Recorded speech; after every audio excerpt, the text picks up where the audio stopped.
सुमनसवन्दित सुन्दरि माधवि चन्द्र सहोदरि हेममयि मुनिगणवन्दित मोक्षप्रदायिनि मञ्जुळभाषिणि वेदनुते पङ्कजवासिनि देव सुपूजित सद्गुणवर्षिणि शान्तियुते जय जय हे मधुसूदन कामिनि आदिलक्ष्मि जय पालय माम्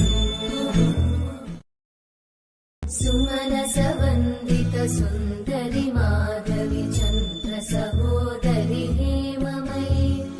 मुनिगणवन्दित मोक्ष